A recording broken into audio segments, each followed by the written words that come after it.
Ya, kalian bisa membedakan ini yang pakai jas dan tidak pakai jas. Itu alisnya, mulutnya, bibirnya, matanya, itu kalian bisa membedakan.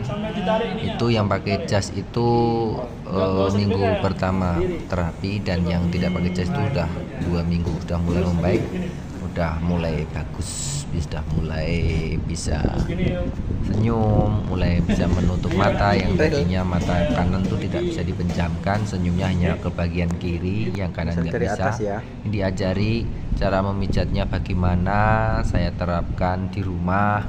Diajari, saya terapkan pagi dan sore untuk terapi bel spasi. Itu diajari oleh fisioterapis. Selain kalau pas datang ke terapis itu di infrared, selain dipijat dengan pijatan seperti itu untuk memulihkan saraf tujuhnya yang dari pangkal telinga itu.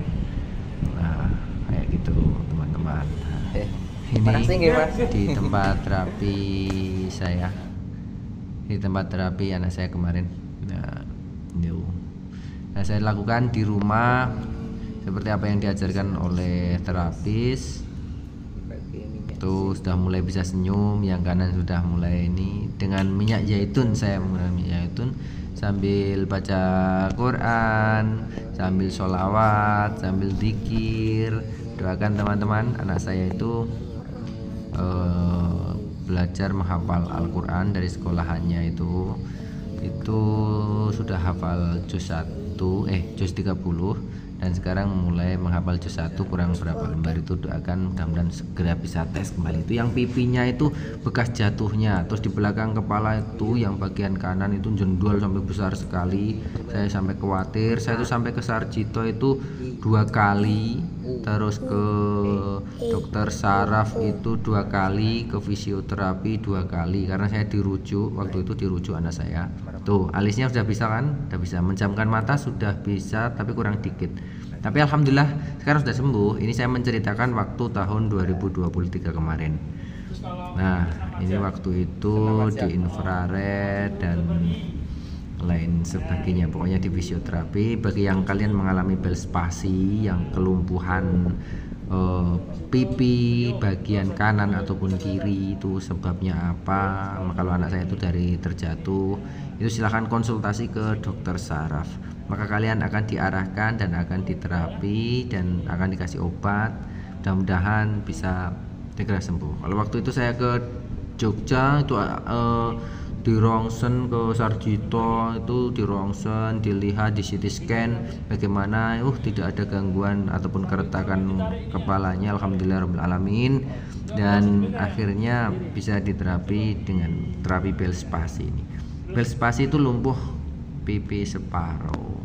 Jadi teman-teman banyak yang mengalami kayak gitu juga. Setelah saya lihat-lihat di YouTube itu ternyata banyak juga faktornya lain, banyak sekali juga faktornya. Bisa karena jatuh, bisa karena saraf bagaimana itu. Nah, itu ya kelihatan ada minyak, itu saya menggunakan minyak zaitun, dan yang di tengah kepala itu alat terapi saya untuk memancing sarafnya. Saya goret-goret pelan, jangan sampai terluka. Tuh, nah alhamdulillah dengan baca ayat Al-Quran bisa lebih memulihkan sarafnya. Nah, ini yang sudah sembuh, sudah mulai bisa baca Al-Quran, sudah bahagia lagi. Anak saya 3 teman-teman. Ini anak yang pertama, yang kedua. Nih di infrared juga seperti itu. Tuh anak saya 3, sudah mulai bisa senyum lagi, sudah mulai. Ini di tempat rumah orang tua saya.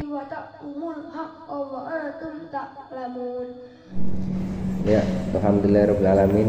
Saya akan menceritakan sedikit pengalaman tentang anak saya yang kena bel spasi. Jadi orang anxiety psikosomatis itu setelah sembuh itu ujiannya besar sekali ya teman-teman. Jadi kita yang tadinya kecemasan berlebih sudah sembuh, ada aja.